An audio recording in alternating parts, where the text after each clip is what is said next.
Good morning and welcome. This is Tampa Home Talk. We're so glad you're here and welcome back for hour number 2. You're going to like this hour, Leo. Yeah, it's about how not to get your house burned down. Yeah, well, you see Corey. So it's yeah, kind I of see a dead Corey. giveaway. I always get excited every time Corey's in the studio. Dead giveaway. How you guys doing? Good morning. Good morning. But we have a great supplemental guest for you. Yeah. Kicking off hour number 1. So we'll introduce Mr. John Pham. I have it right. With the Vent Doctor. Welcome. We're glad you're here. Thanks so much for joining us this morning. Great to be here. Thank you for having me. Don't let me throw you off there a little bit because I'm moving around here. So the Vent Doctor, let's talk about this because you clean vents, right? Is it Yes. just dryer vents? Is it any other vents? We just specialize in dryer vent cleaning. Okay. That's all right. So Corey, this is right up your wheelhouse, right? Like how many fires are started as a result of dirty dryer vents? So there is a number of fires every year that are started. We don't normally do the dryer vent versus this. It usually comes in as a home fire. And the biggest thing we see are these people that start their dryers, they leave or they go to bed, and then that fire starts in another part of the home. So they become bigger fires because nobody's there to really see it and put it out. So don't you guys determine where it comes from, though? Like, do you know if it starts from a dryer vent? Yeah, so they'll break that down. But like last year alone, I was just actually pulling up the fires report. We had over 293 fires in 358 structure fires in Pasco County alone. So it's house fires. Yeah, so Wow. home fires. So it's a big thing. And Do you that's know how what many of people those want. were started by? You don't know how many started by a dryer vent, right? It No, could we be don't have electrical that. or Yeah. whatever. Usually, what happens during those, they're listed as mechanical fires because of the type of how the dryer works. So they're listed as mechanical fires. So it may not be broken just into dryer fires, but it's very evident when we go in. There'll be a lot of lint, and it actually coats the back side of the dryer through the vent, and that's what ends up happening. Goes poof, dry your stuff everywhere, right? Yeah. So what's the process to actually clean the vent? Like, how does that work? Sure. For you guys, and like, how long does it take you? All that sort of stuff. Yeah, absolutely. So, but to kind of answer your question for Corey is, we did some research a few years ago. There's typically about 16,000 dryer fires every year. That's nationwide? Nationwide. Yeah. And personally, we meet about 2 families a week who know someone whose house caught on fire, either a brother that's why or they sister. called you? Yeah, that's why they called. Well, typically people call for 2 reasons. One, because they know a cousin, a brother, a coworker whose house caught on fire, so now they're adamant about cleaning their dryer. But 2, families typically call because it just takes a long time to dry. They're like, John, it takes like 2 or 3 hours to dry a load of laundry. Clothes. Yeah. Right. And I thought that was a heating element, no? no, typically, your dryer is meant to do 2 things. It's meant to blow air, and it's meant to heat it up. If it's blowing air and it's getting hot, it's doing what it's supposed to do. And typically, your dryer is supposed to dry in about 60 minutes. But, families will call and say, John, it's taking like 2 or 3 hours to dry a load of laundry. Yeah, that's your first sign something's wrong, right? Exactly. And if they let it go, ultimately, it will lead to a dryer fire. It will start burning out heating elements because it's like, so the vent, what ends up happening is that vent goes from your dryer up the wall, up through the wall, through the attic, into the roof. And so it's just like this tube, and up on the roof, there's that little cane gooseneck. Over time, lint just accumulates inside, and over time, it's like blowing through a straw and plugging up or squeezing the straw. Air can't get out. So if air can't get out, full of dryer goop. right, and slowly but surely, it fills up the vent, but then it starts to, because air can't get out, so it starts to back up, that lint starts to back up inside that dryer, and it'll back up until it starts heating, or it hits that heating element, and that's what ultimately catches on fire. Because families are like, it just, it spontaneously combusted. It just didn't happen overnight. They just weren't paying attention to the warning signs. It's exactly right. Now, So, I have a follow-up question. I'm only going to ask that because this says you're a doctor. Does the use of fabric softener increase the amount of lint produced during a drying cycle?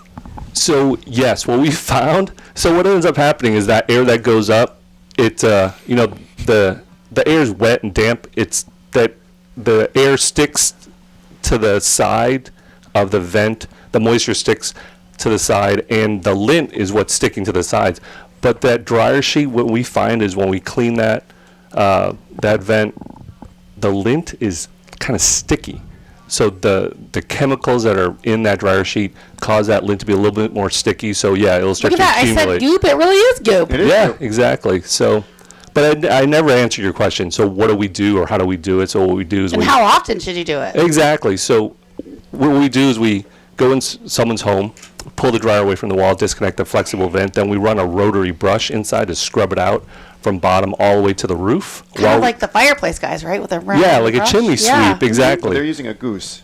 Yeah, that's right. It's different, right?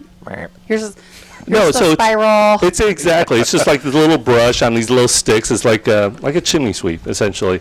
And what we do is actually really satisfying. We connect a transparent canister vacuum to it, so the families so can you can literally. see. Yeah, right.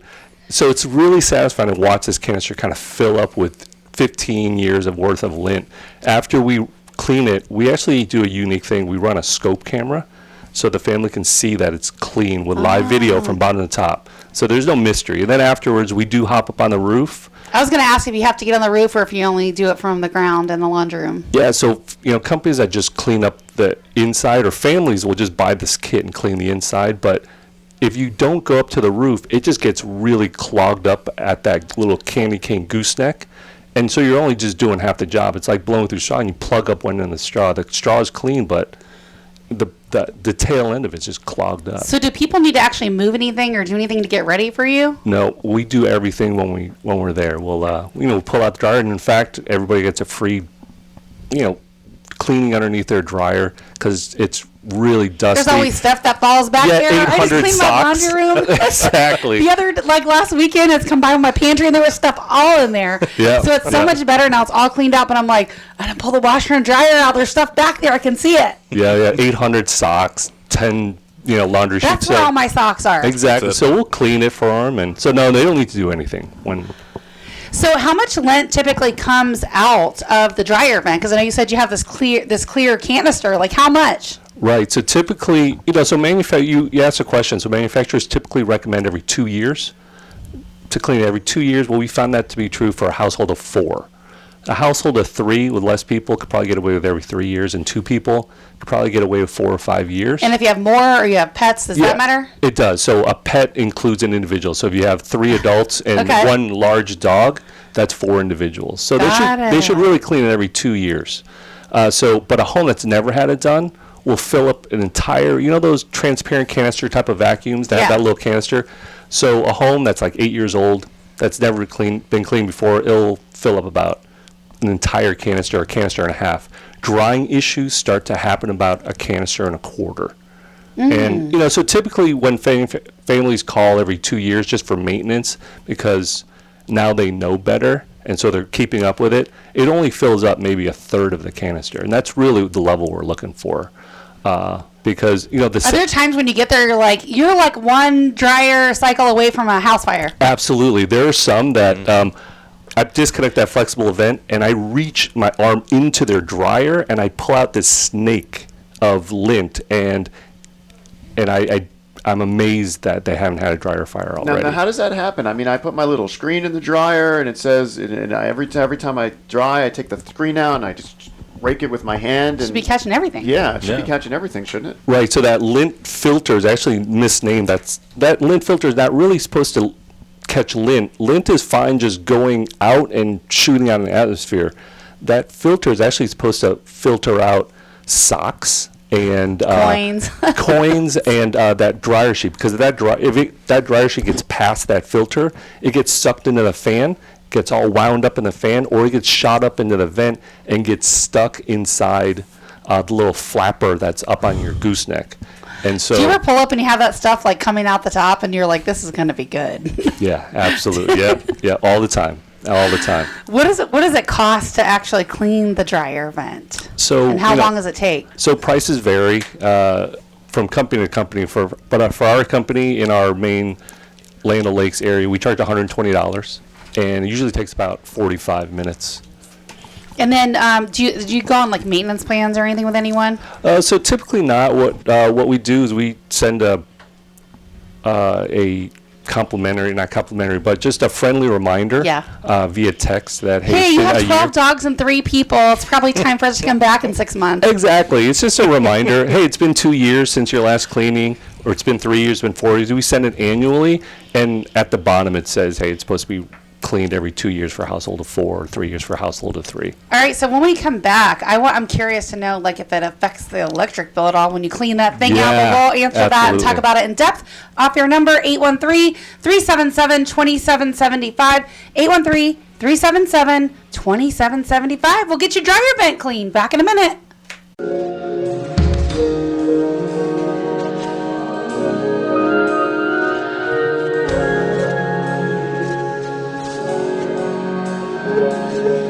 Well, good morning. Welcome back. Now we're getting into the more economics here. Here on Tampa Home Talk, Leo Kane's about to ask the tough question on how much electric do I save by cleaning my dryer? So typically, here's the good news. Here's the good news I always leave our customers with. Do you really save on electric from cleaning your dryer? We do. So we have families that will call me back and say, John, after you've cleaned my vent, we are saving $50 to $60 a month on electricity. It's because the dryer keeps running to dry clothes? Exactly. So what ends up happening is every time we dry our clothes, it should dry in 60 minutes. A family that's running 2 or 3 hours, they're just wasting electricity. Every time we run it for 60 minutes, it costs $1 in electricity.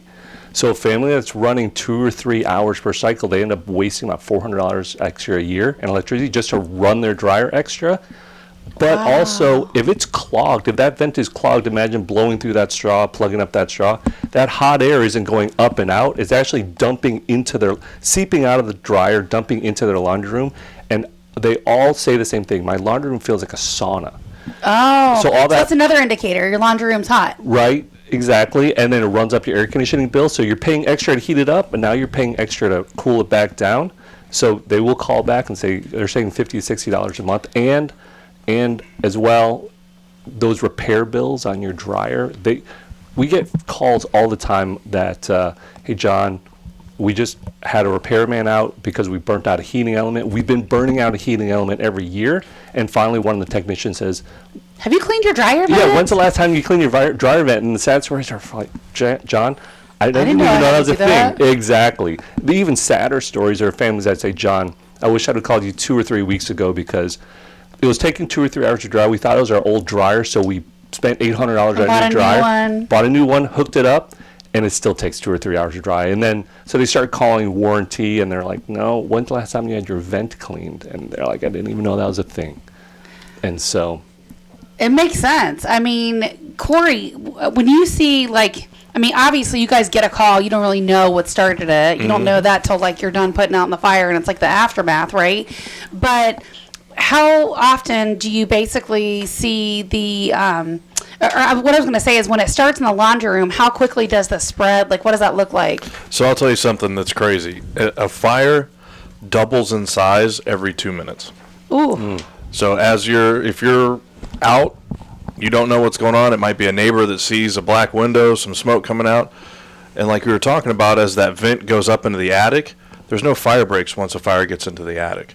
So it goes all the way across. It runs right across the house. It has open space, a lot of oxygen, a lot of stuff that's flammable up there. A lot of wood, a lot of those. That's it. Steel trusses. Absolutely, steel trusses. I would love that just for hurricane damage, but yeah. So and lint. No, it's not possible. There are no steel. Most residential houses. I know they don't. It was just a thought when he said the trusses burn and You want to see how trying to fix the world problems overnight? Oh, they'd be more than double, wouldn't they? Yeah. It was just a thought. Yeah. I did see a house one time on the water that was built with all these steel beams. It was so fascinating. That's different. All steel and all concrete. Yeah, you're not putting a wood flimsy house. I know, but it was just fascinating to see. As you could see all the steel beams in the garage and that sort of stuff. That fires up like an oven. Oh, yeah. Yeah, but it doesn't burn down, right? No. The drywall will burn. Yeah, the drywall and some of the stuff on the inside burns. So. Electrical melts. Yeah. So what's one of the worst fires that you've seen where you guys ultimately decided later, this was probably caused from a dirty dryer vent? One of the saddest ones was not too long ago, actually, over in the west side of the county. It was a teacher who went to work, started her laundry for her kids, and got a call from a neighbor. We went in and it destroyed almost the entire back of the house by the time that the neighbor saw the smoke coming out. And when we talk about fire, not to get too technical, the smaller the particles, the faster they burn. When you're talking about lint, it burns very fast. It's very easy to ignite, and it's a flash. So you're getting a lot of heat really fast, and then that dryer itself catches on fire, and now you have a mechanical fire as well. And it may still be running, producing heat as it's on fire. So it's like multiplying what's going on there. Oh, Absolutely. my. Okay. So that's what we tell people. Never leave your dryer running when you're not at home.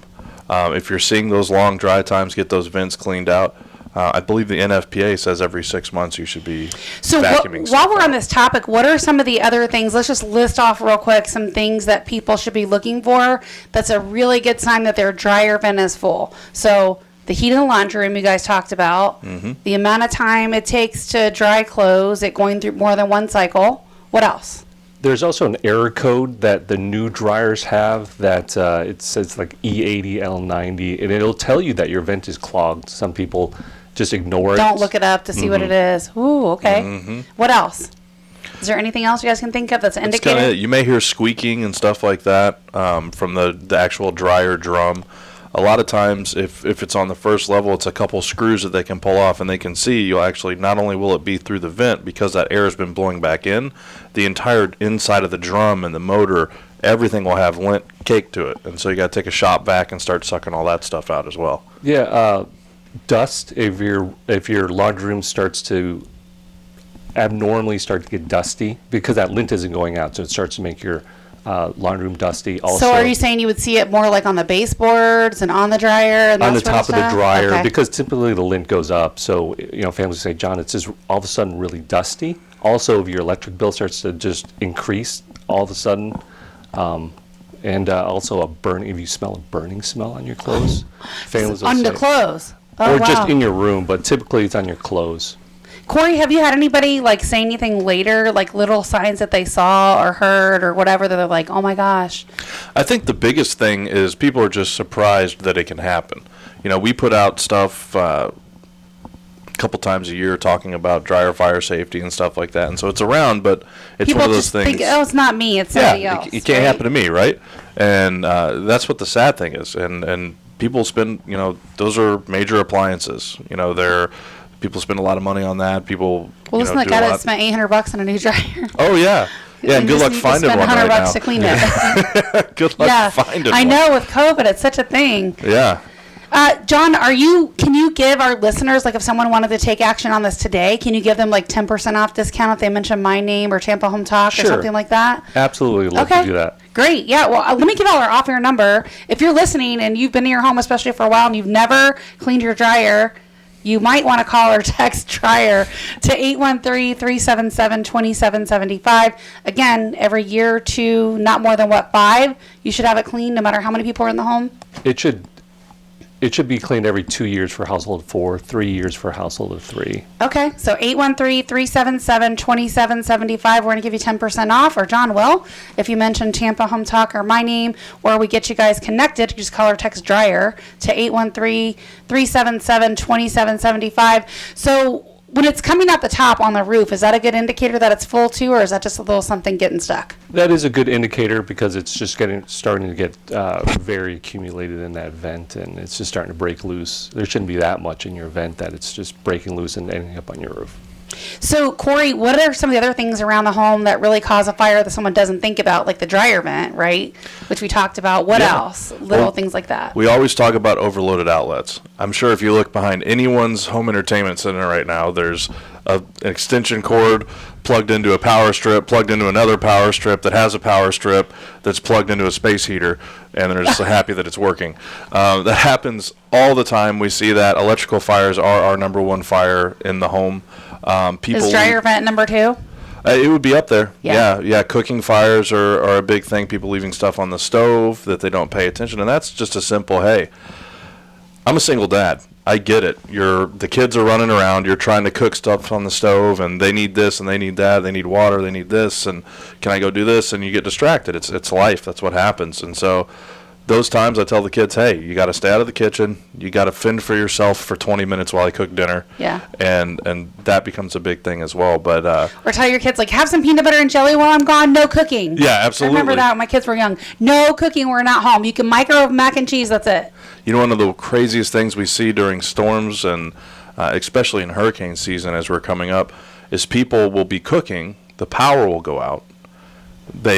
Everyone uses a flat top stove as a counter, right? Right. So they have all their insurance paper laid out, then the power turns back on, the stove turns on, and causes a fire from the paperwork laying on top of the stove. So you guys, like when we have power outages, you expect a spike in calls around that time? Yeah, that, and then towards the winter months we see a lot as well when people are using space heaters, or even we'll see in some areas of the county where people will leave their oven open and turn it on. Yeah. And to heat the home, because we just don't have very robust heaters down here. It's I didn't even think they really hardly sold those space heaters anymore, but I guess they still do, huh? Oh yeah, and once again it'll be plugged into a power strip that's plugged into something else, and it's left underneath your drapes, and the next thing you know, 2 o'clock in the morning we're getting a call because the house is on fire. It's like a fireman's train wreck just waiting to happen, isn't it? Mm-hmm. All right, so yeah, it makes sense. So those are kind of the biggies, right? The dryer vents, someone with the multiple extension cords, space heaters. We hear about that.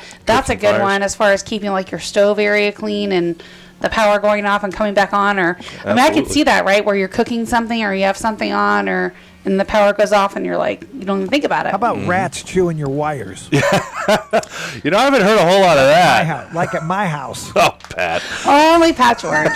Throw them in the sinkhole. Yep. Just the rats. Just the The rats. rats. And the wires. All right, this is Tampa Home Talk. Again, you can call or text Dryer to 813-377-2775. And we're going to prevent that dryer fire today and give you a discount so the Corey doesn't have to come visit your house. Absolutely. Trust me, you want to meet him, but not that way. Absolutely. All right, this is Tampa Home Talk. We'll be back right after this break. Stick around.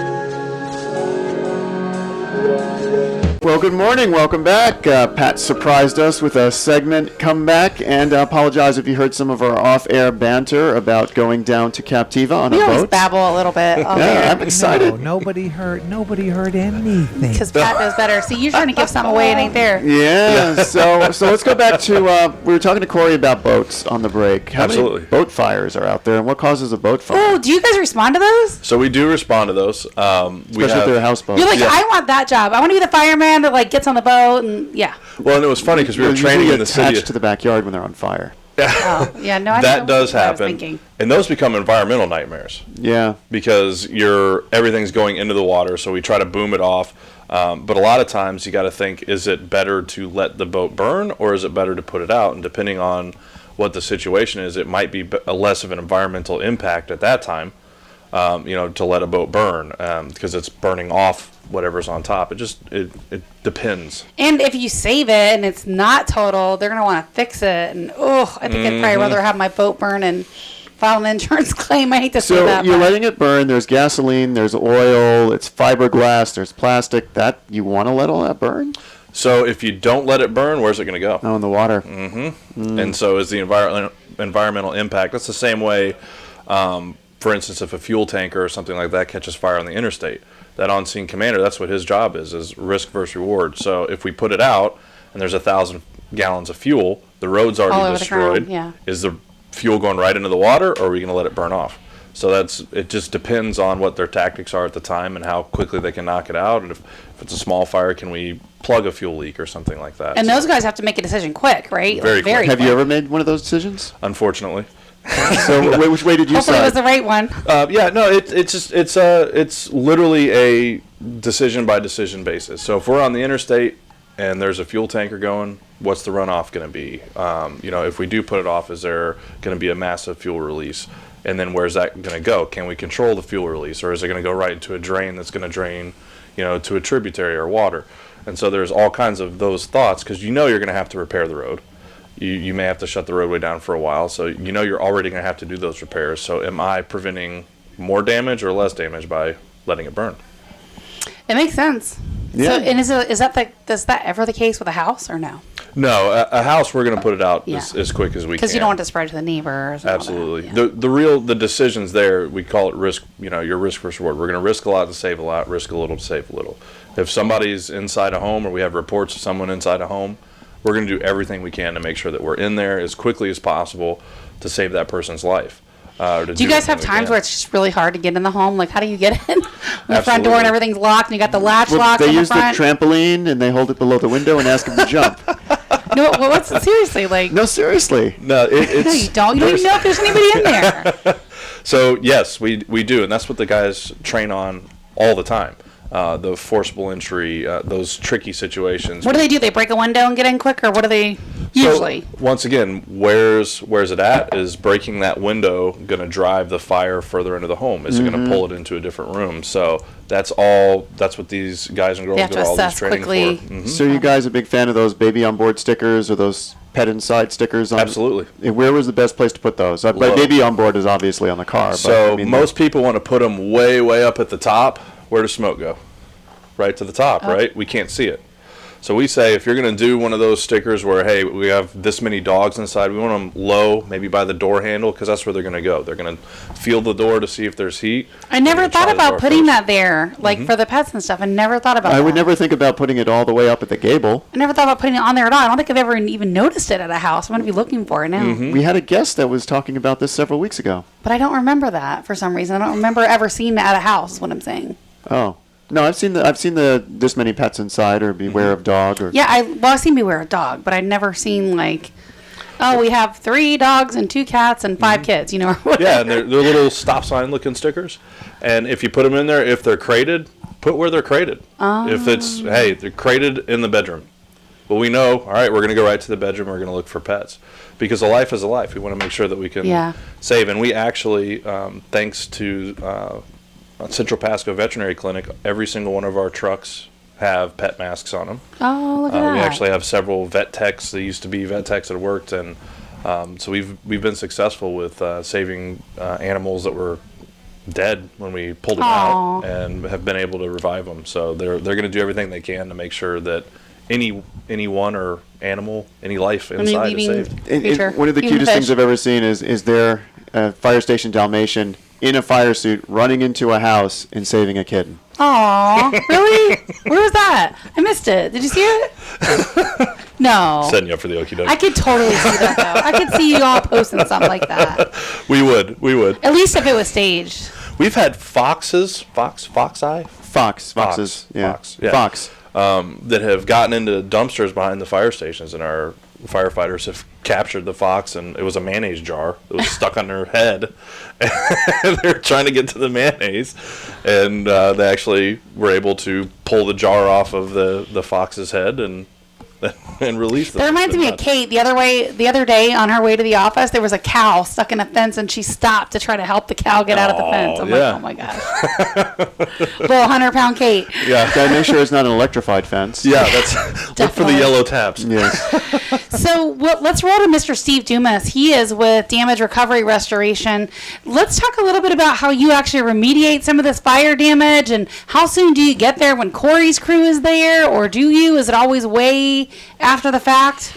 Well, thanks first for having me today. When I get the call, and it's different times, it's never a good situation when we come to a house and we see, the homeowner, the victim. I mean, it's a very traumatic situation. You see the house and you see them, and all their belongings, and their attitude just completely changes. And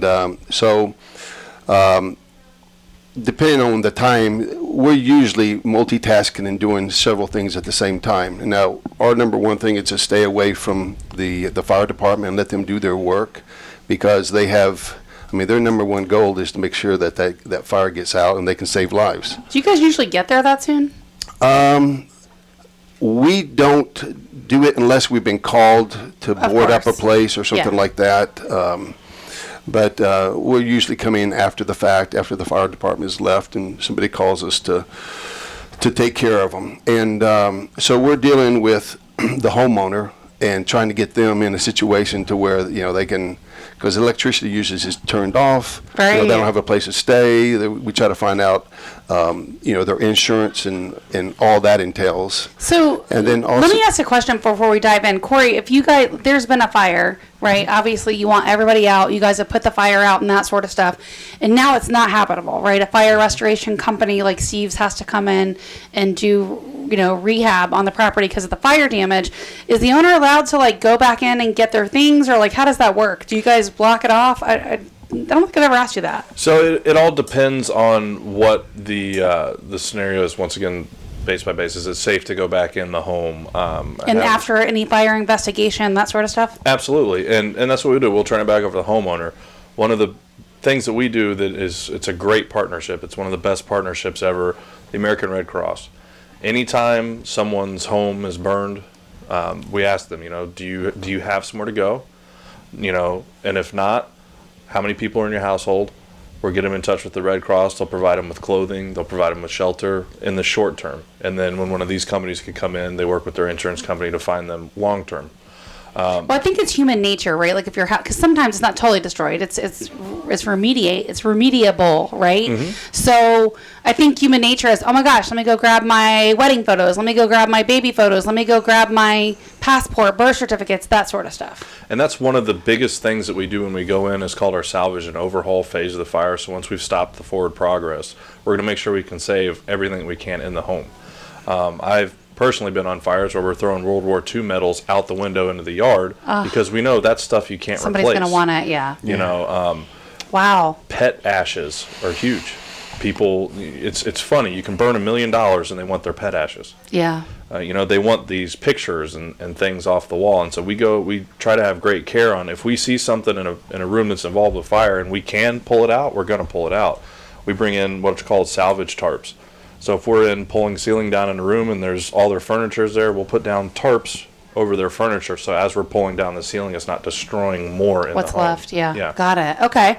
So how long does it usually take? Let's talk about what the fire restoration company does and how long it takes to do that. I imagine it depends on the extent of the damage. Right. It depends on the severity of the damage. When I was in high school, I had my house got caught on fire. Okay, so I kind of been through how you feel when things happen. How bad was your fire?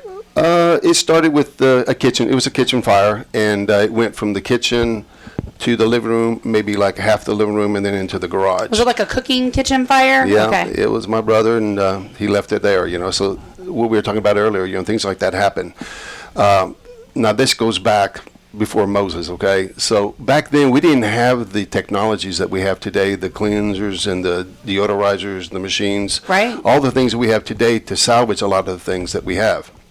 And so as we take things, in sequence, you want to secure the house from looters in case of their secondary damage from, let's say, you had to go through a window or through the ceiling. We want to tarp and secure, and the insurance companies want us to do that. Mm-hmm. We have a sister company called 1-800-BOARD-UP, and we're actually in a position to where we help the victim. We'll put them up in a hotel, whatever we got to do.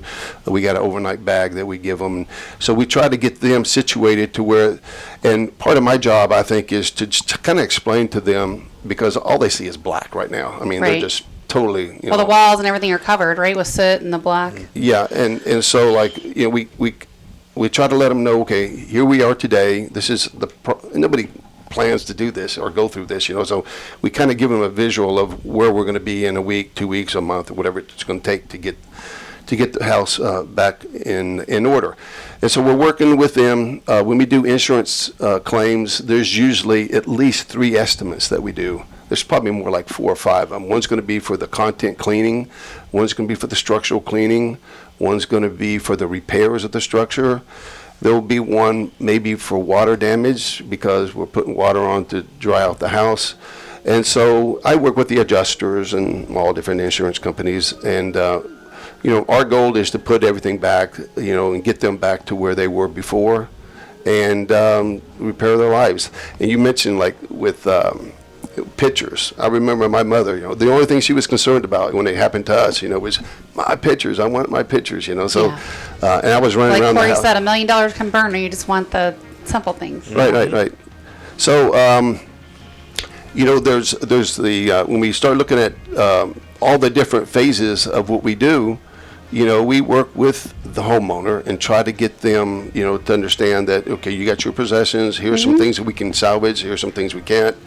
And then, of course, we itemize everything. We take lots of pictures of every wall, everything, and it's a tedious. Hold that thought, Steve. When we come back, we're going to talk a little bit more, and I'm actually going to give you guys a tip, probably something you didn't think about. When we come back, just a moment.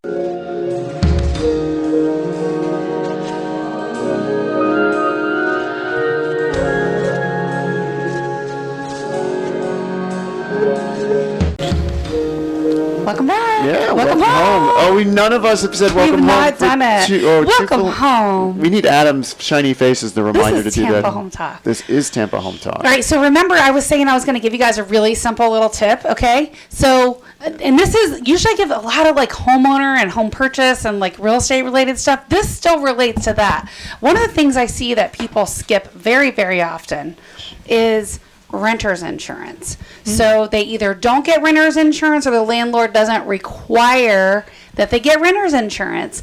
And I will tell you, somebody very near and dear and close to us that you've even met before, Corey, actually had a house fire. Wasn't a total damage, but a ton of smoke and water, soot everywhere, all over the house, like everything just about destroyed inside. All the furniture, all the clothes, like no good.